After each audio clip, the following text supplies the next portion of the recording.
광주 MBC 아침 종합 뉴스. 1월 8일 수요일 아침 종합 뉴스입니다. 광주시의 군공항 이전 관련 부서가 축소됐습니다.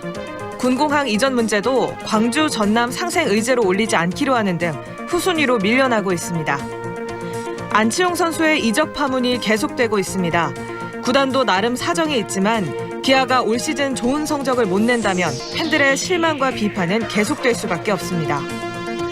광주 민간공원 특례사업 특혜 의혹과 관련해 정종재 광주시 행정부시장과 윤영열 광주시 감사위원장이 직권 남용 등의 혐의로 기소됐습니다. 이상 오늘의 주요 뉴스입니다.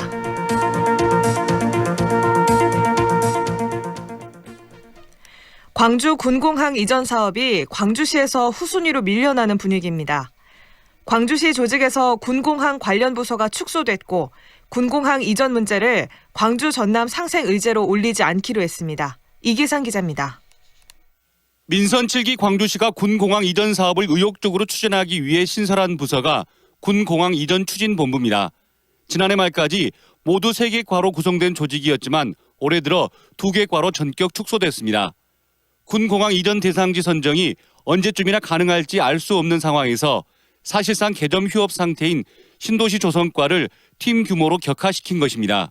정전부지 개발에 대한 업무는 그대로 팀이 살아있으니까. 군공항 정책과장입니다. 이 비전 후보지가 되면은 다시 이제 원 상태로 3개과로 돼야 되지 않는가 싶어요. 광주 전남 상생 과제 가운데 1순위로 거론됐던 군공항 이전 문제를 더 이상 논의 테이블에 올리지 않기로 했습니다. 이용섭 시장과 김용록 지사는 이 문제를 광역자치단체가 앞장서기보다 국방부가 추진하는 것이 합리적이라며 슬그머니 발을 빼는 모습을 보이고 있습니다. 군공항 이전을 기약할 수 없는 상황에서 광주공항과 무안공항을 당장 내년까지 통합하기로 한 시도지사의 합의가 조건 없이 실행되는 게 맞는지 재검토가 필요하다는 지적도 나오고 있습니다. 군공항 이전과 함께 광주시 장현주 의원입니다. 받아낼 수 있는 노력들을 해야 되고 그렇지 않다라면 그 부분은 연장을 한다든가 하는 검토도까지 필요하다고 봅니다. 군공항 이전 사업이 지지부진한 가운데 국방부가 지역별 군공항의 기능을 재편하는 등 도심권 군공항의 소음 피해를 최소화할 수 있는 대책을 마련해야 한다는 목소리도 커지고 있습니다. MBC 뉴스 이계상입니다. 광주 민간공원 특례 사업의 특혜 의혹을 수사 중인 검찰이 정종재 광주시 행정부시장과 윤영열 광주시 감사위원장을 재판에 넘겼습니다. 광주지검 반부패 수사부는 직권 남용과 권리행사 방해 등의 혐의로 정 부시장과 윤 감사위원장을 어제 기소했다고 밝혔습니다. 이들은 지난 2018년 민간공원 2단계 특례사업 우선협상 대상자가 뒤바뀌는 과정에서 부당한 업무 지시를 한 혐의를 받고 있습니다. 한편 법무부가 피의사실 공표 금지를 강화한 새로운 공보준칙을 시행하고 있는 가운데 광주지검은 오늘 형사사건 공개심의위원회를 열어 민간공원 특혜 의혹 수사 상황에 대한 공개 결정을 내렸습니다. 남편은 중증 장애인, 아내는 이주 여성인 기초수급자 부부가 집안에서 나란히 숨진 채 발견됐습니다. 아내가 갑자기 쓰러지자 남편이 아내에게 이불을 덮어주려다 침대에서 떨어져 숨진 것으로 추정되는데 이들의 죽음을 막아줄 우리 사회 안전망은 너무도 헐거웠습니다. 우종훈 기자가 취재했습니다. 광주 남구의 한 주택가. 그제 오전 63살 이모 씨와 필리핀 출신 56살 아내가 숨진 채 발견됐습니다. 방바닥에 엎드린 채 쓰러진 아내 옆에는 뇌병변 장애인 남편 이 씨가 숨져 있었습니다. 이웃 주민입니다. 동사무소에서 전화가 안 된다고 문제를 내줄 거냐고 2층 전화 사업을 확인해 보려 한다고. 부검 결과 남편은 저체온증, 아내는 뇌출혈로 숨진 것으로 나왔습니다. 경찰은 아내가 뇌출혈로 쓰러지자 침대에 누워있던 남편이 혼자 힘으로 내려와 아내에게 이불을 덮어주려다 몸을 가누지 못해 난방도 안 되는 냉골 바닥에서 변을 당한 것으로 보고 있습니다. 이들의 집에 설치된 중증 장애인용 활동 감지 센서에는 지난달 29일 이후로 움직임이 포착되지 않았습니다. 사회복지사는 활동 감지 센서가 작동하지 않는 것을 수상히 여겨 집을 찾았다가 부부를 발견했습니다. 원래 4시간 이상 움직임이 감지되지 않으면 현장을 확인하게끔 돼 있지만 담당자는 동작이 멈춘 지 나흘 만에 이 씨 아내에게 전화를 했고 전화를 받지 않는데도 나흘이 더 지난 뒤에야 현장을 찾았습니다. 활동 감지 시스템에 광주 남구청 박영술 노인사업 담당자입니다. 저희가 뜬 걸로 알고 있거든요. 근데 이제 그 일일날 연휴가 끼어가지고 광주시 남구의 경우 사회복지사 1명이 200명 가까운 독거노인과 중증 장애인들의 동작 신호를 살펴보고 있습니다. 담당 사회복지사입니다. 시스템 관계된 부분이나 그런 부분에서 아는 사람이 없어서. 연말연 시 아무도 몰랐던 기초수급자 부부의 죽음은 우리 복지 시스템의 현주소를 그대로 보여주고 있습니다. MBC 뉴스 우종훈입니다. 안치홍 선수 이적의 파문이 계속되고 있습니다. 기아 팬들은 왜 잡지 못했냐며 구단을 성토하고 있는데 구단은 구단대로 사정이 있었습니다. 이재원 기자입니다. 지난 2016년 말 FA 시장에서 큰 손은 기아 타이거즈였습니다. 삼성에서 최영우 선수를 4년간 100억 원에 데려왔고 나주환 선수와도 4년간 40억 원에 계약했습니다. 두 선수에게 뭉칫돈을 쓴 탓에 양현종 선수와는 22억 5천만 원에 1년짜리 단기 계약을 해야 했습니다. 대규모 투자의 효과는 곧바로 나타났습니다. 이듬해 기아는 11번째 우승을 이뤄냈습니다. 이 타구를 잡아냅니다. 마지막 아웃 카운트 잡을 때 2017년 우승 당시 기아 팬입니다. 8년 만에 우승이 너무 행복했었어요. 지금 운 좋게 아무래도 2017 한국 시리즈 MVP 양현종 선수입니다. 잘 던진 것 같아서 제 스스로도 좀 오늘 같은 경우는 제 스스로에게 좀 칭찬을 좀 하고 싶어요. 네. 올 시즌이 끝나면 이 선수들이 모두 다시 FA 자격을 얻습니다. 여기에 김주찬 선수까지 있습니다. 다 잡을 수는 없더라도 다 놓칠 수도 없는 구단의 입장에서는 올해 큰 돈을 쓰기가 부담스러웠을 것으로 보입니다. 더욱이 올 시즌 기아의 목표가 우승보다는 리빌딩에 맞춰져 있다는 점도 구단의 지출을 인색하게 만들었습니다. 이런 사정들을 감안하더라도 안치홍 선수를 반드시 잡겠다고 공언해왔던 만큼 구단을 향한 팬들의 실망과 비판은 어쩌면 당연해 보입니다. 의지는 있었다지만 협상에 실패하면서 주축 선수이자 프랜차이즈 스타를 놓친 기아 타이거즈. 안치홍 선수 없이도 잘할 수 있다는 걸 보여주지 못한다면 팬들의 비판 여론을 잠재우기 어려워 보입니다. MBC 뉴스 이재원입니다. 광주와 전남경찰청에 경무관급 5명의 인사가 발표됐습니다. 광주경찰청 1부장으로는 광주경찰청 2부장인 양성진 경무관이 자리를 옮겼고 2부장에는 박성주 서울경찰청 수사과장이, 광산경찰서장에는 박석일 경무관이 임명됐습니다. 전남경찰청 1부장에는 이명호 전 광산경찰서장이 전보됐고 2부장에는 정병권 경찰청 자치경찰기획팀장이 임명됐습니다.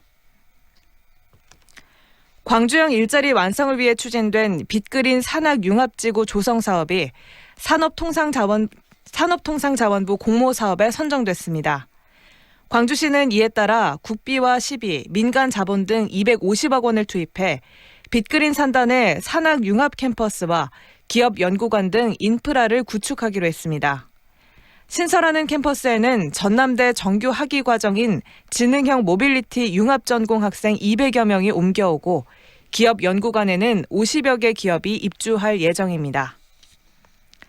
광주시 에너지 정책을 총괄할 에너지정책위원회가 본격적인 활동에 들어갔습니다.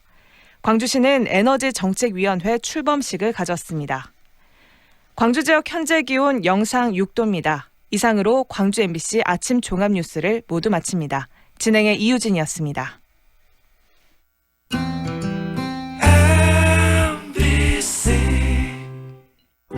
연기자 정동환입니다. 장례 가장 소중한 예절이듯 스카이 장례식장은 모두와 약속합니다. 가격 거품은 빼고 서비스는 더하고 정성스러운 마음은 아낌없이 나누겠습니다. 사람을 하늘같이 섬깁니다. 스카이 장례식장. 대한민국 듣기평가 잘 듣고 풀어보세요. 다음 토론의 문제는 그 얘기 분명히 안 들어도 된다고 말씀드렸습니다. 그거는 선생님 생각이시고요. 제 얘기도 좀 제 얘기를 듣지도 않고. 이 대화의 문제는 바로 듣기. 세상 대부분의 문제는 잘 들으면 다 풀 수 있는 문제. 말이 통하는 사회 듣기에서 시작됩니다. 공익광고 협의회. 지금 시각은 8시 10분입니다.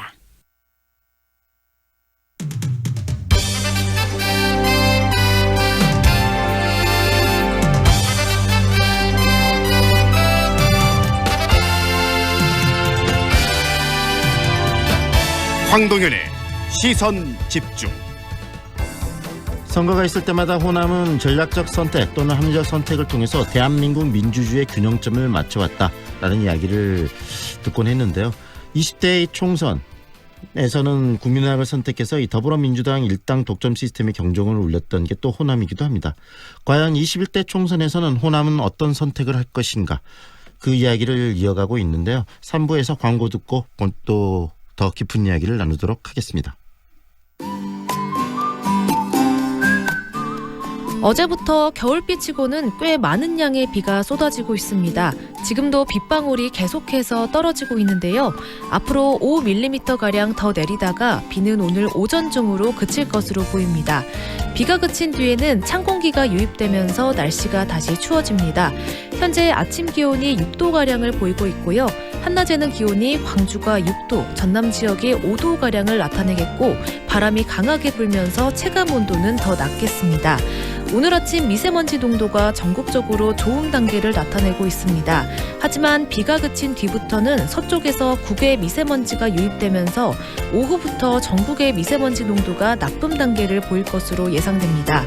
출근 시간 지나면서 교통량 많습니다. 서하로 무능 고가도로에서 무능지구 입구 사거리 방향으로 좌회전하는 차량들 신호 한 번 더 필요하고요. 문화사거리에서 동광주 나들목 방향 램프 구간 앞두고 더딘 진행 보이고 있습니다. 상무대로 쌍촌사거리에서 운천사거리 방향으로 지나는데 신호 2번 필요하고요. 목련교차로에서 신가지구 입구 사거리 방향으로 정체됩니다. 출근길 안전운행 하시기 바랍니다.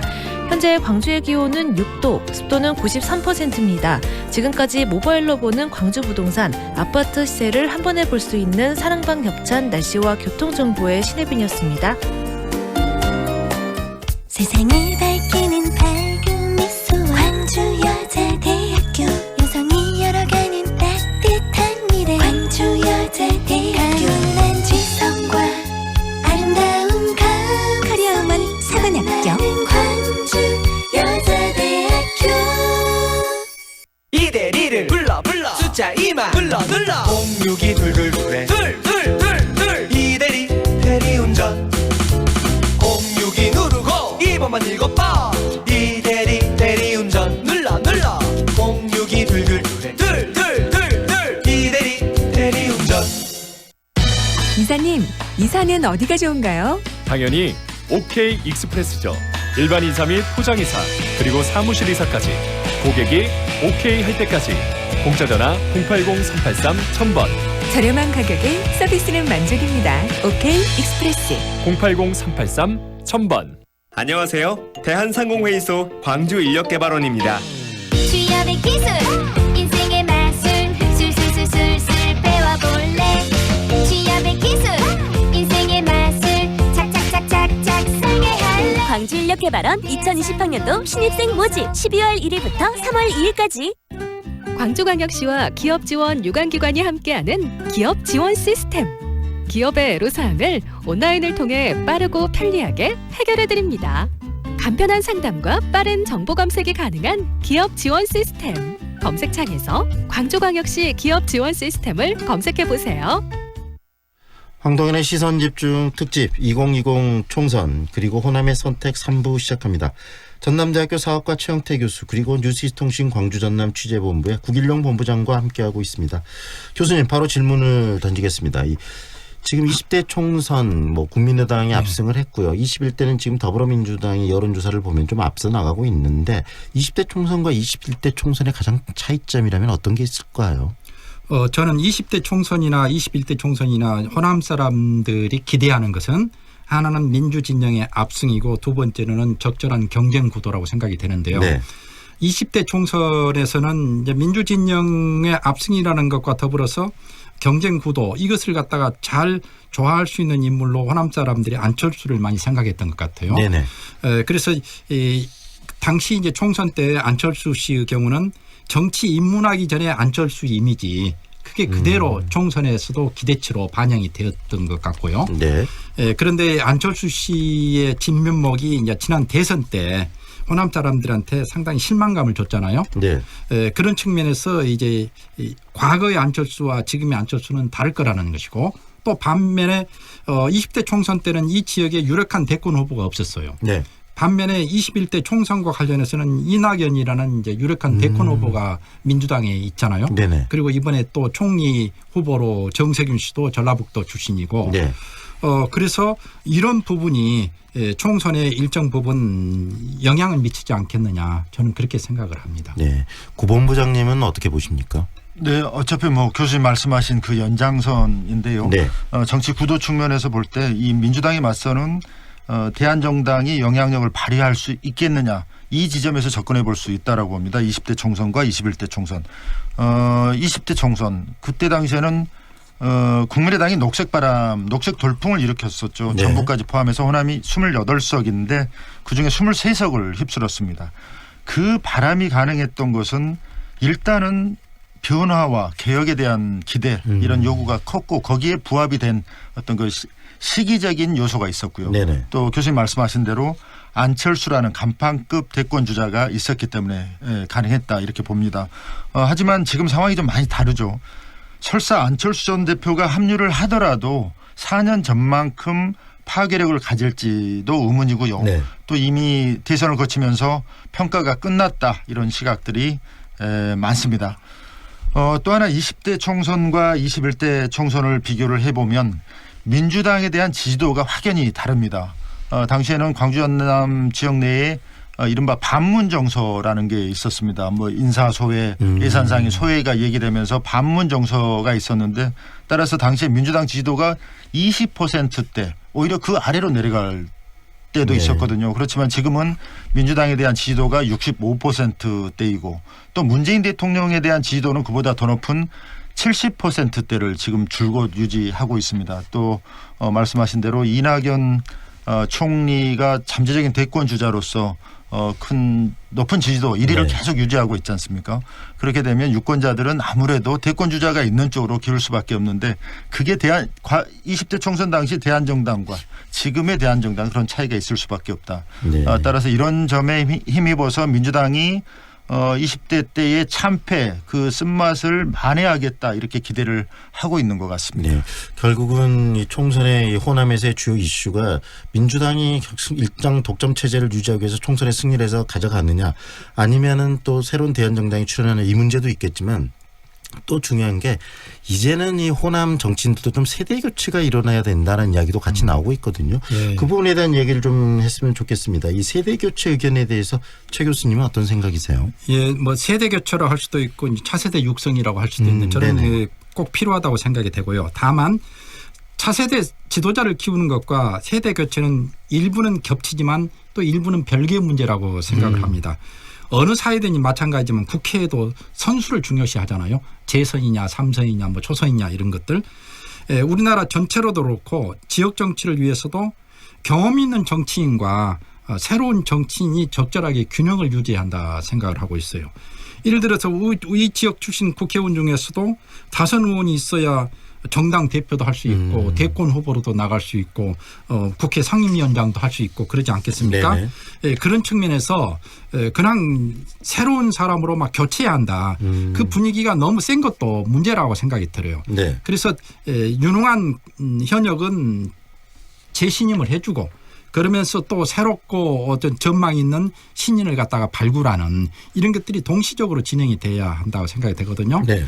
유능한 신인이 이제 등장하면은 기존 정치인들에게도 긴장감을 조성해서 기존 정치인들도 더 열심히 할 것이고요. 그래서 저는 꼭 숫자상의 의미는 없습니다만 절반 정도는 현역들이 다시 국회에 진출하고 또 절반 정도는 새로운 사람으로 교체하고 해서 신구가 적절하게 조화를 이루는 그런 구도가 되었으면 좋겠다는 생각을 가지고 있습니다. 구일룡 본부장께서도 한 말씀 해 주시죠. 네, 매번 총선 때마다 나오는 게 세피 수혈이고 또 인재 영입이고 그렇죠. 근데 실제 따지고 보면 뭐 한 30% 정도 된다고는 하지만 광주 전남의 경우에는 과연 이런 새로운 인재를 영입해서 새로운 정치를 할 수 있는 그런 가능성을 얼마나 보여줬느냐 이런 점에서는 상당히 회의적입니다. 네. 교수님께서는 늘 우리 논의되는 게 이런 거지 않습니까? 당 중진의 역할론, 다선 중진의 역할론이냐 아니면 세대 교체론이냐 이런 게 늘 충돌하면서 또 일부 적절한 조화가 필요하다, 일부는 세대 교체가 필요하다 이런 의견들이 많은데 네네. 저는 광주 전남 정치, 호남 정치에서는 이제 세대 교체론 쪽에 좀 더 무게 중심을 더 좀 두게 되는 거 아닌가. 저희들 여론조사를 해보면 지역민들의 의견들도 그게 많이 나옵니다. 네. 실질적인 세피 수혈, 물론 현역 국회의원들 중에서도 진짜 당 중진으로서 또 예산통으로서 많은 역할을 하신 분들이 있습니다. 또 그분들이 중앙정치에서 당 중진을 맡고 당의 뭐 당 대표도 하시고 원내대표도 하시고 그럴 수도 있지만 실질적으로 정치의 변화와 개혁을 이끌 수 있는 새로운 피해 수혈. 지금 모두의 뭐 농담 비슷하게 중고신이다 이렇게 얘기를 했는데 네네. 매번 선거 때마다 나오는 후보 그들이 한번 초선도 하지 않았기 때문에 그들이 정치신이다 또 세피수혈이다 그 점은 또 견해가 좀 다릅니다. 네. 정말 새로운 시각 또 새로운 전문가들 청년들 이런 사람들을 좀 과감하게 영입을 해서 지역 정치가 좀 활동, 다이나믹하게 움직일 수 있는 그런 구도를 만들면 어떨까 그런 기대감들이 지역민들 사이에는 꽤나 있다 이렇게 보여집니다. 두 분의 이야기를 들으면서 느끼는 게 결국은 문이 좀 넓어야 되지 않겠습니까? 좁은 문으로 통과하는 것보다 많은 또 능력 있는 신인들이 정치에 도전할 수 있는 호남 정치가 됐으면 생각이 들고요. 21대 총선 과연 우리는 이제 좀 무엇을 주목해야 할 것인가 그리고 어떤 변수들이 있을 것인가에 대한 이야기 쪽으로 이야기를 좀 끌어갔으면 좋겠는데 먼저 최 교수님 어떻습니까? 이 21대 총선에서 우리가 좀 주목해야 될 부분들 이야기가 지금 많이 나왔는데 좀 정리를 한번 해볼까요? 예, 저는 이제 세대 교체와 관련해 가지고는 지금 이제 현역은 야당 쪽에가 많고 그러지 않습니까? 네. 예, 그런데 이 분위기는 여당으로 몰리는 분위기.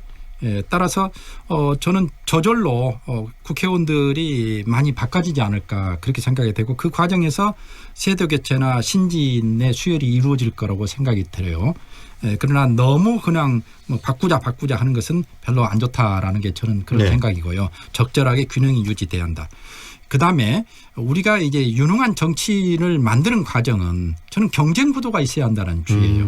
경쟁 구도가 없는 속에서는 유능하다고 생각해서 선출해 놔도 결국은 자기 연마의 게을름을 피우게 되고 그래서 4년 후가 되면은 별 볼 일 없는 정치인이 되어버릴 수 있다는 것이죠. 그런데 치열한 경쟁 구도가 될 경우에는 처음 선출할 때는 좀 부족한 것 같아도 이 사람이 4년 동안 8년 동안 꾸준히 연마하면은 그 사람이 이류 정치인이었다 하더라도 인류 정치인으로 부상할 수 있다.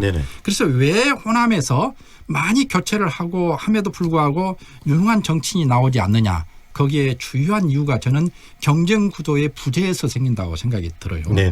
그래서 이번의 경우 좀 이제 민주당 내에서도 치열하게 경쟁하겠지만 전체 본선거에서도 경쟁 구도가 형성되면 좋겠다라는 게 이제 제 생각입니다. 구길용 본부장님은 어떻게 보십니까? 21대 총선 주목해야 될 부분은 어떤 게 있을까요? 네, 그러기 전에 교수님과 제가 좀 자꾸 견해가 좀 다른 것처럼 얘기되는데 실은 교수님께서는 진보적 활동가 출신이기 때문에 새로운 세대 교체가 필요하다라고 주장을 하실 것 같고 나는 오히려 당 중진 역할론을 더 얘기할 것 같은데 바뀌셨어요. 반대이지만 목표점은 같다고 봅니다. 적절한 조화 그래서 정치가 발전할 수 있게 하는 그런 부분이 필요하다라고 보고 질문하신 그 21대 총선에서 주목해야 할 부분 뭐냐. 저는 그렇습니다. 일단은 변화와 정치 개혁에 대한 요구가 그 어느 때보다 높습니다. 지금 현 국회의 상황 동물국회 정말 사상 최악의 국회라고 하는데 이런 것을 유권자들이 보면서 진짜 정치가 변화해야 된다. 또 개혁해야 된다. 이런 요구가 굉장히 높다. 따라서 각 정당이나 후보들이 뭘 담아낼지 유권자들에게 무엇을 보여줄지에 대한 고민이 필요하다. 이런 생각이 들어요. 그런 점에 대한 어떤 주목을 하게 되고 또 과거처럼 정당 지지도에 기대서 또 아니면 청와대 근무 경력이나 또 문재인 대통령과의 인연을 내세워서 정치하는 것은 이제는 달라져야 한다. 또 상당 부분 열버진 측면도 있습니다. 지난 지방선거 때까지만 해도 문재인 효과 또 청와대 근무 경력을 내면 최대 30%포인트까지 뛰어오르는 그런 영향을 줬었는데 이번 여론조사를 보면 상당히 미미해졌다 이런 데이터도 있습니다. 또 앞서 말씀드렸지만 이번 총선은 새로운 선거제도가 도입되는 첫 번째 총선입니다. 연동형 비례대표제 또 교수님께서 강조하셨던 선거 연령의 하향 조정. 물론 새로운 공직선거법이 당초 취지에서 상당 부분 물러나서 누더기 입법이다 이런 지적도 있긴 합니다만 표의 등가성 또 당의 지지율과 국회 의석수를 연동하는 이런 부분에서 첫 발을 뗐다라는 것은 상당히 의미가 있고 또 선거의 틀을 바꿀 수 있는 계기가 될 수 있다라고 봅니다. 물론 비례자유한국당 같은 위성정당, 꼼수 정치 이게 물론 없애야 가능한 일이겠습니다만은 각 당의 선거 전략도 크게 달라질 수 있고 또 유권자들도 새로운 각도에서 판단할 가능성이 있습니다. 예컨대 과거처럼 전략적 선택으로 지지 후보와 지지 정당을 나눠서 분리투표를 할 것인지 아니면 지지 정당이 보다 더 결집할 것인지 이런 판단도 필요할 것 같고 그렇습니다. 네. 여러 가지 주목을 할 필요가 있습니다. 네. 저희들이 많은 이야기 총선의 변수 그다음에 또 총선에 주목할 부분들 그다음에 대한신당, 대한정당이 과연 출연할 수 있겠느냐 더불어민주당에 대항할 수 있는 이런 여러 가지 이야기를 했는데요. 짧게 시간이 벌써 이제 다 지나갔습니다. 짧게 한 40초씩 한 말씀 해주셨으면 좋겠습니다. 이번 총선이 갖고 있는 의미 어떻게 가져야 되는지 먼저 최영태 교수님 한 말씀 해주시겠습니까? 저는 이번 총선에서 민주평화 세력이 압도적 승리를 거두었으면 좋겠고요. 두 번째로는 참신하고 유능한 신임 인물들이 몇 사람 국회에 진출하면 좋겠다는 생각. 그다음에 극단적 대립을 좀 완화할 수 있는 그래서 협치가 가능한 그런 총선 결과가 나왔으면 좋겠고요. 네 번째로는 좀 개헌을 할 수 있는 국회가 됐으면 좋겠다는 생각을 들어요. 네. 그리고 대통령이 집중된 권력을 분산시키는 개헌 그다음에 지역 균형 발전, 지방 분권을 강제하는 그런 개헌이 되는 네. 그래서 그런 것에 동의하는 국회의원들이 많이 뻗혔으면 좋겠다는 생각을 가지고 있습니다. 본부장님도 한 말씀해 주십시오. 어떤 의미를 갖는 21대 총선 갖는다고 생각하십니까? 정치 개혁이라고 봅니다. 정치 개혁은 지금 대한민국의 최대 화두이고요. 최근에 자꾸 말씀드립니다만 동물국회 이런 상황을 보면서 더욱 절실해진 명제가 아닌가 이렇게 생각이 됩니다. 따라서 결국은 21대 총선이 그 기폭제가 돼야 하고 또 될 수 있다라고 봅니다. 그런 점에서 이번 총선이 대한민국 정치사에서 갖는 의미가 크다라고 보여지는데 선거제도 변화라는 이런 하드웨어적인 그런 측면도 있지만 내용적으로 총선을 통한 변화와 개혁이 절실하다. 또 그것을 할 수 있는 것은 결국 유권자들의 몫이다. 이런 말씀을 드리고 싶습니다. 네, 두 분 바쁘신데 이렇게 직접 시간 내줘 스튜디오 나오셔서 고맙습니다. 감사합니다. 네, 감사합니다. 고맙습니다. 황동현의 시선집중 2020 총선 그리고 호남의 선택은 내일과 모레 10일까지 계속됩니다. 내일은 21대 총선에 출마 예정인 예비 후보자들과 호남 정치의 역할 그리고 세대교체 필요성에 대해서 또 진지한 토론을 하도록 하겠습니다. 청취자 여러분의 많은 관심 부탁드리고요. 황동현의 시선집중이 오늘 준비한 내용은 여기까지입니다. 지금까지 연출 황동현, 구성 최은영, 박소희, 기술 최창영 그리고 진행의 황동현 PD였습니다. 함께해 주셔서 고맙습니다. 행복한 하루 보내십시오.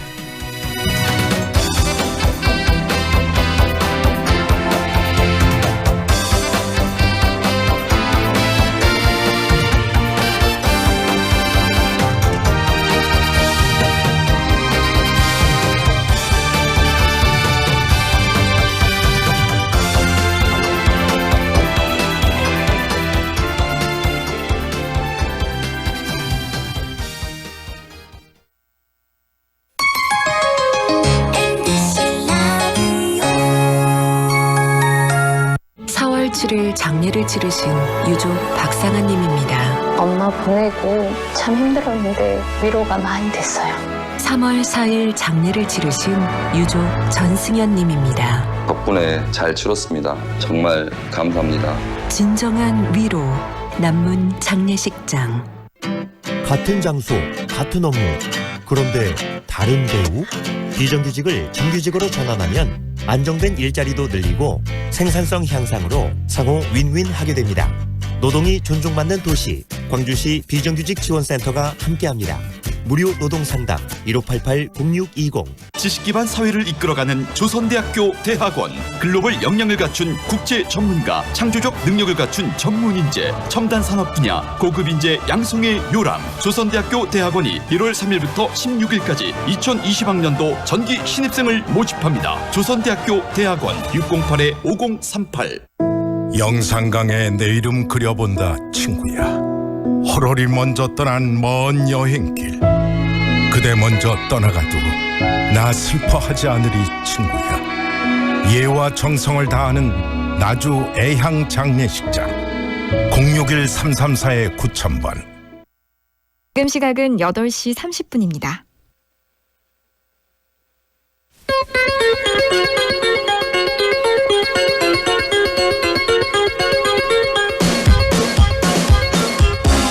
이진우의 손에 잡히는 경제. 안녕하십니까, 이진우입니다. 경기가 어려울 때는 정부가 돈을 더 많이 써야 됩니다. 그런데 이 돈을 쓰는 것도 참 쉽지 않은가 봅니다. 정부가 돈을 쓰기 위해서 정작 지방정부, 지방자치단체에게 돈을 내려보내주어도 제대로 쓰이지 않고 계속 통장에서 잠자고 있습니다. 이 돈이 어느 정도 규모인지 봤더니 지난해에 정부가 추가 경정 예산안을 만들었던 규모가 6.7조 원인데 어렵게 돈을 6.7조 원 정도 더 쓰려고 추가 경정 예산안을 만들었는데 2018년에 지방정부가 쓰지 못하고 내려보냈는데 쓰지 못하고 쌓여있던 돈의 규모가 무려 69조 원이라고 해요. 얼핏 듣기에는 우리가 빚 많은 게 문제지 통장에 돈 쌓여있는 게 왜 걱정스러운 거냐, 쌓여있다면 아껴서 잘 썼다는 뜻 아닌가 싶기도 하겠지만 정부는 써야 할 돈을 제대로 안 써서 쌓여 있게 되면, 돈이 쌓여 있게 되면 세금 낸 국민들한테 그만큼 혜택이 돌아가지 못하고 내수 경제를 악화시켰다고 볼 수 있다는 점에서 이것도 참 문제가 큰 겁니다. 오늘은 지방정부에 계속 쌓여가는 돈, 왜 그렇게 쌓여가고 있고 그 돈이 왜 안 풀리고 있는 건지 한번 살펴보겠습니다. 1월 8일 수요일 손에 잡히는 경제, 광고 듣고 바로 돌아오겠습니다. 엄마, 아파트에서 차들이 갑자기 슉슉 나오니까 깜짝 놀라요. 현대해상 교통기후 환경연구소 조사에 따르면 아이들은 스쿨존보다 아파트 단지 내 도로를 더 위험하게 느낀다고 답했습니다. 단지 내 안전운전 잊지 마세요. 현대해상 하이카. 장성규입니다. 와우, SUV 좋은 차 타시네. 근데 타이어는 어디 건지 알고 계세요? 몰라요? SUV 전용 타이어는 넥센 루디안 GTX야. 어떤 SUV에서도 잘 나가고 오래 가니까 넥센 루디안 GTX. 나도 오래 가고 싶당.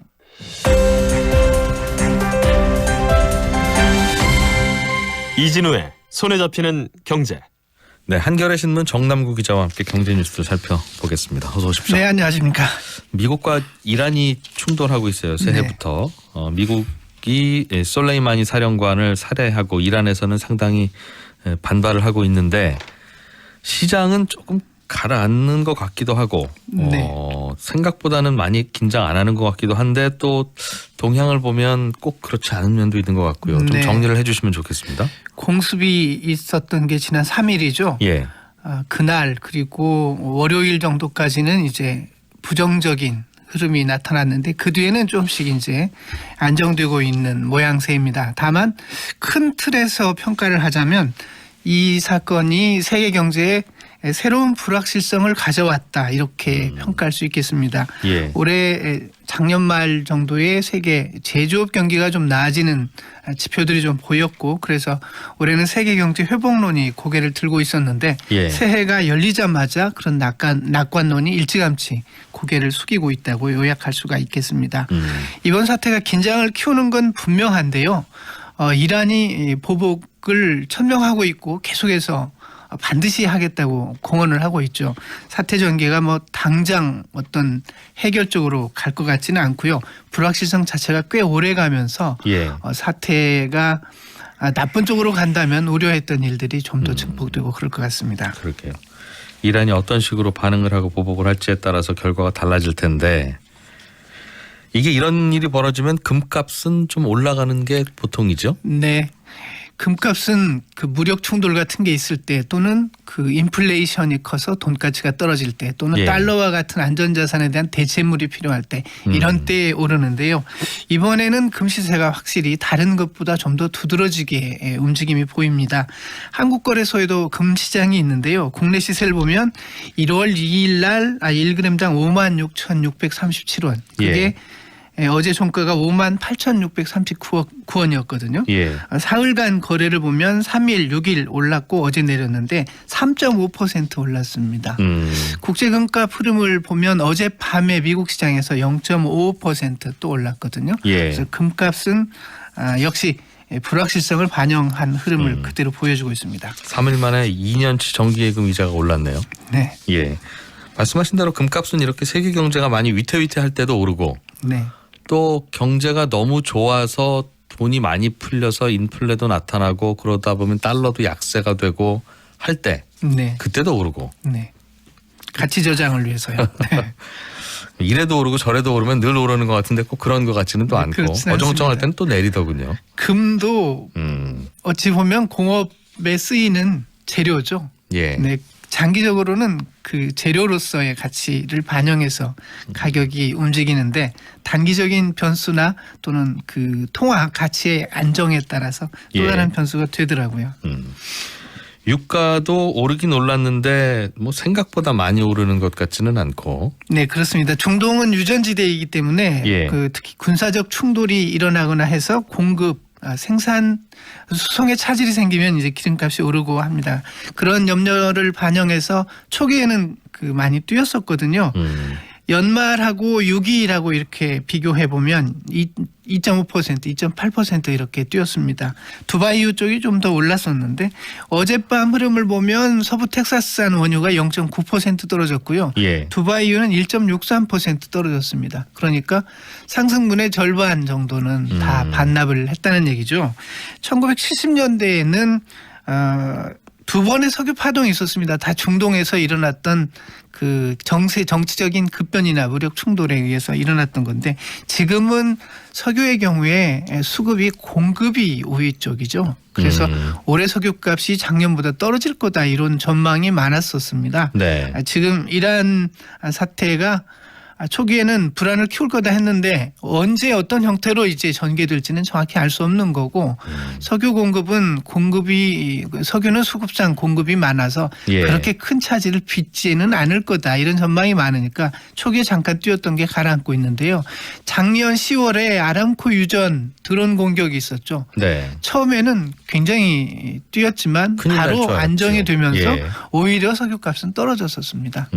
말씀하신 대로 석유 시장에는 그러니까 언제든지 좀 석유값만 오르면 팔고 싶어 하는 분들이 훨씬 많다. 네, 그렇습니다. 이게 예전에 석유 위기 파동 이렇게 불리던 때하고 다른 게 미국의 셰일 오일이 뭐 여기저기서 나오고 있으니까 들리는 이야기에 따르면 유가가 배럴당 $70 돌파하면 미국에서 셰일 오일을 엄청 캐내기 시작할 거다. 그 정도 가격이면 얼마든지 캐서 팔면 남는 수준이라서 그렇게 되면 또 다시 네, 공급이 늘어나겠죠. 미국이 셰일 오일 혁명으로 그 석유를 순수출하는 나라가 되었죠. 네. 그 외에 그동안 석유를 많이 생산하지 않았던 나라들도 곳곳에서 유전을 발견해서 본격적인 생산에 들어가고 있기 때문에 석유는 공급 쪽이 굉장히 지금 우위에 놓여 있습니다. 우리 입장에서는 다행이에요. 석유 안 나는 나라 입장에서는 유가가 너무 많이 오르면 가장 부담스러운 나라인데 그렇습니다. 또 뭐 예전보다는 그렇게 무슨 악재가 나타나도 별로 오르지 않고 계속 유가는 내려가는 쪽으로 자리를 잡다 보니 산유국들은 뭐 마음이 계속 쓰리겠습니다만 그래서 어찌 보면 사우디도 아람코의 상장을 서둘렀는지도 모르겠어요. 올해 내년 지나면 유가 그런 더 떨어질 평가가 많이 테니까. 있었습니다. 기름값이 가만 놔두면 기름값이 더 떨어져서 아람코 제값을 받기 어려우니까 시장에서 평가가 낮은데도 서둘러서 상장을 했다는 평이 있었죠. 주가는 어떻게 움직이고 있습니까? 요즘 며칠? 미국 다우지수가 3일에 0.8% 떨어졌다가 6일에 0.2% 올랐었는데 어젯밤에 0.4% 하락했습니다. 크게 보면은 하락인데요. 그렇다고 해서 하락폭이 그렇게 크거나 하진 않습니다. 지금 국제금융시장에서 움직임을 보면 이번 사태로 인해서 세계 각국이 통화 완화 정책을 오래 이어가는 쪽으로 가게 될 거다. 금리는 쉽게 못 올리게 됐다. 이런 평이 있습니다. 그게 이제 주가를 방어해 주고 있는 것 같습니다. 예. 환율은 이럴 때는 우리나라 환율은 올라가는 쪽이 보통이죠. 3일에 바로 9원이 뛰었었죠. 그런데 하루에? 그 뒤로는 이제 환율도 좀 안정이 되고 있습니다. 6일에 2.5원 올라서 좀 더 오르나 했는데 어제 5.7원 내렸거든요. 이것도 상승폭 절반을 반납했습니다. 전체적으로 보면 초기 단계에서는 어머 이거 큰일 나는 거 아니야 이렇게 걱정이 있다가 일단은 말로 지금 싸움이 이루어지고 있지만 어떻게 이 사태가 전개될지는 아직 정확히 모르거든요. 그래서 불안이 잠재된 채로 당장에 첫날 일어났던 불안은 약간 가라앉고 있지만 사태를 좀 봐야지 하는 거고, 첫날 일어났던 것은 각 지표들이 움직일 방향들을 보여줬다, 이렇게 생각하면 좋겠습니다. 네. 다른 뉴스도 하나 또 보죠. 작년 12월에 발표됐던 12.16 부동산 대책, 여기에 대한 후속 조치가 또 하나 나온 것 같아요. 앞으로 투기과열지구에서 9억 원 넘는 집 살 때는 자금 출처를 밝혀야 한다. 지금도 자금 조달 계획서는 내는 걸로 되어 있는데 좀 더 구체적으로 밝히라는 뜻 같습니다. 네, 그렇습니다. 현재 부동산 거래 신고 등에 관한 법률 시행령에 이렇게 규정되어 있습니다. 투기 과열지구에 있는 주택으로서 실제 거래 가격이 3억 원 이상인 주택의 거래 계약을 체결한 경우에는 신고해야 한다. 그러니까 투기 과열지구는 3억 원 이상이면 일단 신고를 해야 됩니다. 뭘 신고하냐면 거래 당사자 인적사항하고 어떤 그 부동산을 거래했는지, 그리고 실거래 가격, 거래 대상 주택에 필요한 주택 취득에 필요한 자금 조달 계획, 직접 입주할 건지 이런 거 다 신고하는데 이 신고 대상이 확대됩니다. 그러니까 6억 원 이상 주택이면 비규제 지역에 있는 주택도 자금 조달 계획서를 내야 합니다. 전국의 모든 집이 6억 원 넘으면 다 내라 그 말이죠? 네, 그렇습니다. 그리고 조정 대상 지역에서도 이제 3억 원 이상 주택부터 자금 조달 계획서를 내야 합니다. 그리고 자금 조달 계획서에 첨부하는 서류가 많아지는 것도 이번 조처에 포함되어 있습니다. 은행에서 찾은 거면 잔고증명서, 예금잔액증명서 내야 되고, 주식 채권 팔아 마련했다면 거래 내역서, 잔고증명서, 이런 식으로 어떻게 자금 조달 계획이 돼 있는지 내야 되는데 특히 증여나 상속을 받았다면 세금 신고서 첨부해야 됩니다. 이걸 하는 이유는 그 규제를 제대로 지켰는지, 그리고 탈세를 하는 것은 아닌지 이걸 분명히 해서 위법행위를 가려내기 위한 겁니다. 과거에는 예금 또는 뭐 주식 처분 이렇게 그냥 쓰기만 하면 넘어갔었다는 뜻인가 봅니다. 네, 필요하면 좀 다시 내라 이렇게는 했지만 처음부터 이렇게 다 내라고 하진 않았었습니다. 작년 11월에 경상수지 흑자폭이 늘었다. 이 말은 수출도 좀 잘 됐고 수입은 좀 줄었고 여행 수지도 좀 돈을 버는 쪽으로 덜 나가서 쓰고 관광객은 조금 더 들어오고 뭐 그랬다는 뜻인 것 같습니다. 돈이 우리나라에 약간 쌓이는 쪽으로. 수출이 굉장히 안 좋았는데 그 안 좋은 정도가 좀 완화된 것이죠. 수출입은 10% 안팎 다 작년 11월에도 줄었는데. 감소를 했습니다. 다만 이제 경상수지라고 하는 게 상품 거래, 서비스 거래, 그다음에 소득의 유출입 이런 걸 모두 포함한 거기 때문에 어디에서 이제 경상수지 흑자폭이 늘었는지를 좀 봐야 합니다만은 상품 수지로 보면은 그 흑자폭 감소가 이제 굉장히 적어졌어요. 거의 이제 흑자폭이 1년 전에 비해서 거의 안 줄고요. 많이 늘어난 것이 역시 보는 소득 수준입니다. 수직인데 이것은 배당을 받거나 이자 소득이 있거나 또는 외국에서 임금으로 받아서 돌아온 것을 얘기합니다. 우리나라 근로자들이 외국 나가서 열심히 일해서 월급 보내주는 일은 많지는 않을 것 같으니 역시 그거보다는 배당이나 이자가 많은데 11월의 경우에는 배당 소득이 많았습니다. 우리나라가 지금 그 경상수지 흑자가 쌓이면서 대외 순채권국이죠. 대외 순채권국으로 전환돼 가는 과정에 있고 그래서 외국에 금융 투자하는 게 상당히 많습니다. 이제는 우리나라는 노동력 팔아 버는 나라가 아니라 돈 팔아서 버는 나라가 됐다. 그렇습니다. 그래서 거기에서 나오는 배당과 이자가 배당. 많죠. 네. 일본이 이런 식으로 돈 많이 번다고 그래서 외국에서 수출 수입으로 벌어들이는 게 아니라 외국에 투자한 자금에서 벌어들이는 말씀하신 배당 소득, 다른 나라 빌려준 돈의 이자 소득 그런 게 많이 들어와서 네, 그렇습니다. 일본은 대표적인 순채권국이죠. 우리나라도 그 길을 밟고 있는 거네요. 모든 나라들이 돈이 쌓이기 시작하면 다들 그렇게는 하겠습니다만. 이게 과거에는 우리가 이제 대외 순채무국이었죠. 외국에서 우리에게 빌려주거나 투자한 것에 비해서 우리가 외국에 빌려준 거나 투자한 건 적었기 때문에 그랬는데 그래서 맨날 외환위기 위험도 고민하고 그랬었죠. 그 뒤로는 이제 경상수지 흑자가 쌓여서 채권을 갖는 쪽으로 갔는데 아직은 규모가 적습니다. 우리는 아직 5천억 달러 정도니까 그 2조 달러씩 되는 나라에 비해서는 상당히 적은 편이죠. 그러고 보면 참 나라의 경제도 사람 인생하고 많이 비슷하다는 생각이 들어요. 젊을 때는 가진 돈이 없으니까 여기저기서 돈 빌려다가 쓰고 투자도 하고 그 대신 활발하게 하다가 나이가 들면 그동안 이제 벌어놓은 돈 빌려준 거 이자 받고 월세 받고 이러면서 또 살고. 빌려서 투자를 해서 잘 되면 굉장히 성장하는 거고요. 예. 그때 이제 빌리기만 했는데 투자가 잘못돼가지고 그런 나라도 많죠. 계속해서 이제 빚만 갚아야 하는 경우도 있고 그렇습니다. 우리는 굉장히 강력하게 외국의 자금을 빨아들여서 빨리 성장을 나름 했고 성공한 케이스. 그런 케이스죠. 한겨레 신문 정남구 기자였습니다. 고맙습니다. 고맙습니다. 알아야 될 것들 많이 안내를 해주고 눈높이에 딱 맞는 만인의 경제 과외 선생님. 다음 순서는 친절한 경제입니다. 네, 오늘은 청취자 중에 박문기 씨가 올해부터는 집주인이 월세 받으면 사업자 등록도 하고 세금도 내야 되고 한다는데 예외가 하나도 없이 다 해야 되는 겁니까? 그러니까 월세 받는 모든 집주인은 다 똑같이 세금 내야 되는 거예요? 아니면 예외가 좀 있습니까? 이런 질문을 주셨습니다. 예외가 없으면 차라리 외우기가 쉬울 텐데 예외가 좀 있습니다. 예외가 뭐가 예외냐면 일단 집이 몇 채가 있든 아무리 다주택자라도 1년치 월세가 통틀어서 400만 원이 안 되면 한 달로 치면 월세 수입이 33만 원 이하가 되면 이분은 월세에 대한 세금은 안 내도 됩니다. 그러니까 원칙은 세금을 내야 되는데 1년치 월세가 400만 원이 안 되다 보면 세금 계산하는 과정에서 이것 빼고 저것 빼고 하면 세금이 0이 되거든요. 그러면 이제 결과적으로 비과세고 이런 분들은 세무서 안 가셔도 되고 건강보험에도 변화는 없습니다.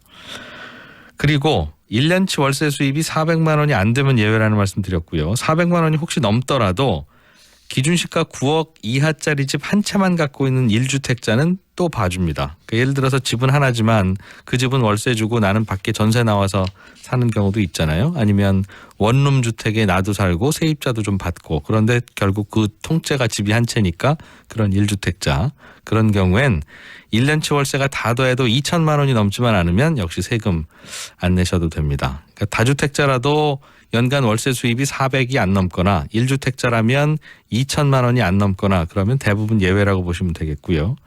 하나 더 예외가 있는데 기준시가 2억 이하 그리고 전용 면적이 40제곱미터 이하니까 비교적 저가 소형 아파트, 소형 빌라 여기서 나오는 월세는 아예 계산해서 빼줍니다. 좀 복잡하죠? 다시 정리해드리면 1년 월세가 400만 원 이하일 때는 면제, 400만 원이 넘더라도 2천만 원을 안 넘으면서 9억 이하 1주택자면 또 면제, 두 가지 면제고요. 나머지는 무조건 다 세금 내신다 이렇게 생각하면 되는데 그 세금 계산할 때 2억 이하짜리 전용 면적 40제곱미터 그러니까 13평 정도 되는 그 집보다 더 작은 집은 아예 계산할 때 빼고 계산한다 이렇게 생각하시면 되겠습니다. 세금을 내게 되면 세금 얼마 내느냐 이 계산도 뭐 간단한 공식이 있는데요. 내가 받은 1년치 월세를 다 모아서 거기서 일단 절반 떼어내고 거기서 또 남은 돈에서 200만 원을 더 떼어내면 그래도 남은 돈이 있을 거 아니겠습니까? 그래도 남은 돈에 대해서 14% 곱해서 내는 게 임대소득세입니다. 친절한 경제였습니다. 삶의 무게가 제 아무리 버거워도 영차 함께여서 당당한 사람들 잠시 후 9시 5분 여성시대가 이어집니다. 영차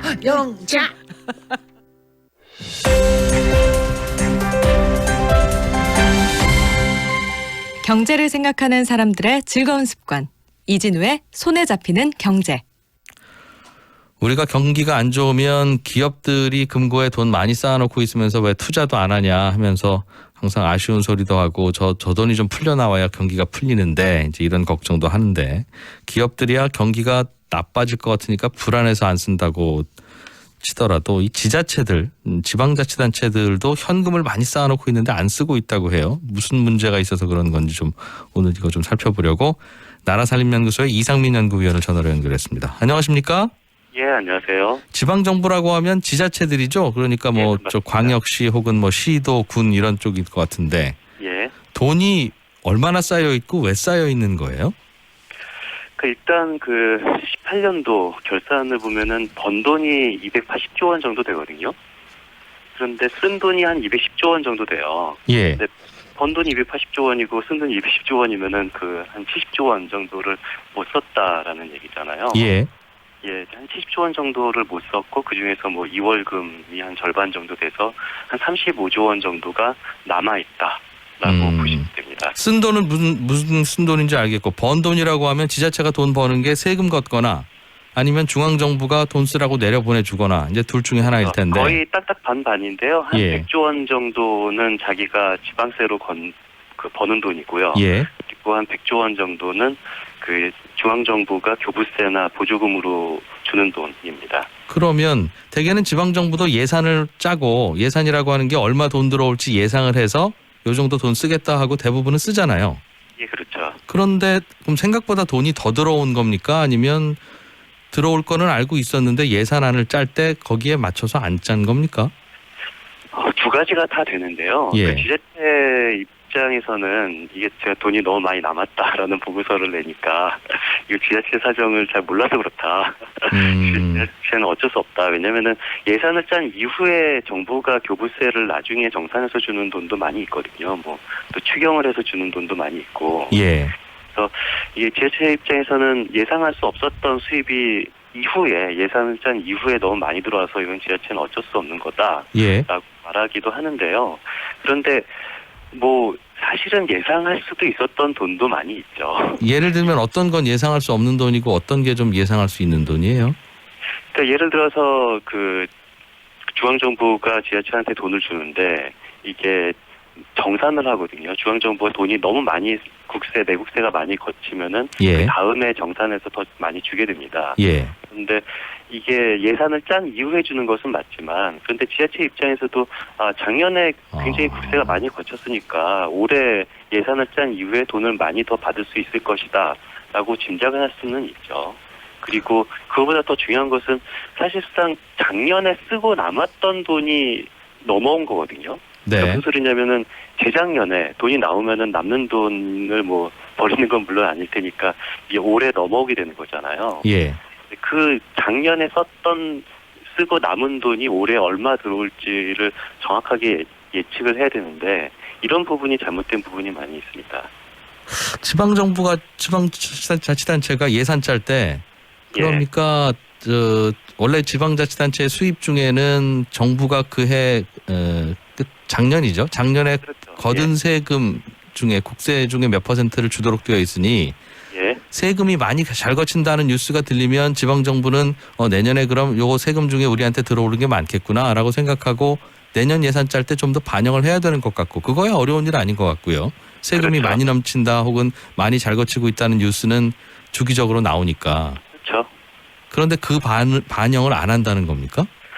그렇죠. 그것을 세출에 반영을 안 해서 생기는 문제인데요. 예. 이게 뭐 세입이 좀 더 많아지면은 세출도 많아져야 된다라는 것은 사실상 상식인데 네. 세출하는 그 관행이 그러니까 과거로부터 했던 그 세출 증가율에서 크게 변화되지 않는 그러니까 환경은 변화가 되는데 세출 증가율은 그 세입 환경만큼 변화가 되지 않는 거죠. 알겠어요. 세금이 생각보다 많이 잘 거치고 있는 게 늘 그런 상황은 아니고 최근 몇 년의 일인데 그렇죠. 그 최근 몇 년의 일의 상황을 반영을 안 해서 예전 방식대로 예산을 짜다 보니 그 돈이 넘치고 있다. 예, 그게 제일 확실한 설명입니다.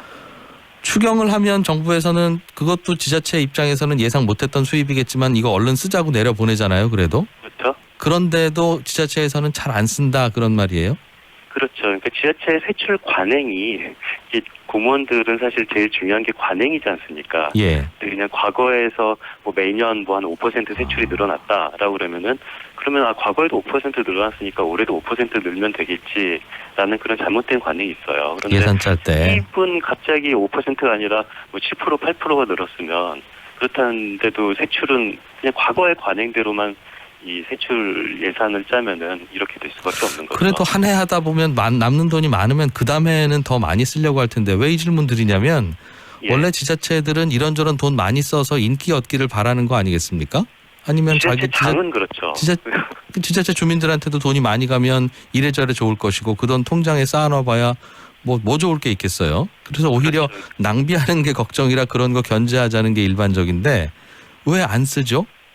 이게 이렇게 돈이 많다라는 사실을 사실 지자체장은 잘 모르고요. 안타깝게도 잘 모르는 경우가 많은데 문제는 공무원분들도 모르는 경우가 많이 있어요. 왜냐면은 예산과랑 결산과랑 다 분리가 되어 있고 예산과라 하더라도 칸막이가 업무상 칸막이가 굉장히 있어서 이 전체 지자체 재정 예산과 결산을 같이 결부해서 그럼 예산과에서 일하시는 분들이 군수님 내지는 도지사님 이거 돈 이렇게 남아 있으니까 우리 얼른 쓰는 게 좋지 않겠습니까 하면 아이고 그런 게 있습니까? 이 과장 고맙습니다. 한번 써봅시다 하는 게 일상적이지 않아요? 왜 그런 게 안 돌아가죠?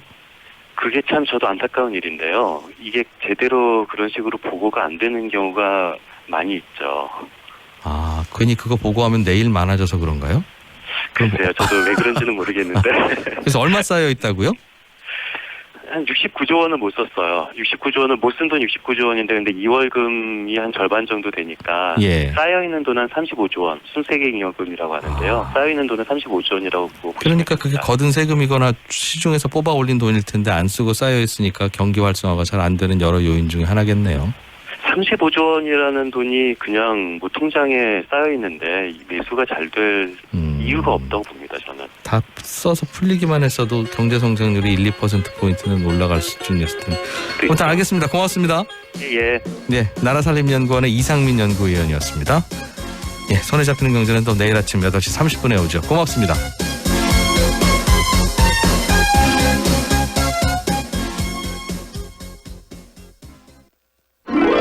꿈꾸는 당신이 아름답습니다. 정해진 시간에 운동을 하고 일정한 요일에 학원에 가고 이것은 절대 먹지 않고 좌관 꼭 잘 좀 지키자. 목표는 견고하게 의지는 단단하게 출발하지만 반드시 돌발 변수가 생기죠. 예상치 못한 만남이 발생하고 더 급한 일이 벌어지고 이도 저도 아니면 몸이 아프고 그래서 제임스 클리어라는 미국 작가는 이런 규칙을 만들었답니다. 불가피할 땐 건너뛰되 절대로 2번은 거르지 않는다. 한 번 거르는 것은 사고지만 2번 거르는 것은 새로운 습관의 시작이다. 틀린 말은 아닌 것 같네요. MC 캠페인 꿈의 지도, 똑소리 나는 지능형 CCTV, 클라우드캠, SK 브로드밴드가 함께합니다.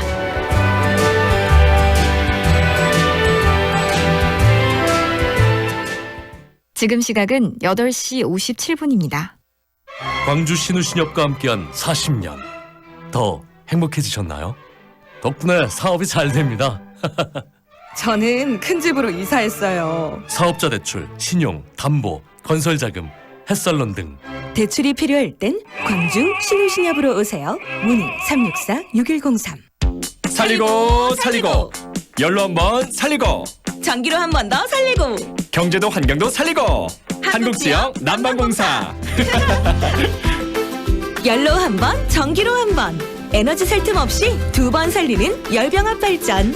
열과 전기를 동시에 생산해 에너지 효율을 올리고 미세먼지와 온실가스는 줄입니다. 지역 난방, 지역 냉방, 전력, 청정 신재생에너지의 열병합 발전까지 행복한 에너지 세상을 만들어갑니다.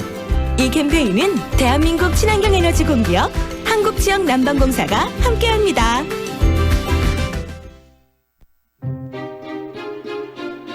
재심 사건을 주로 하는 변호사로 알려져 있는 박준영 변호사입니다. 제가 진행했던 재심 사건의 공통점은 억울하게 옥살이하신 분들이 사회적 약자였습니다.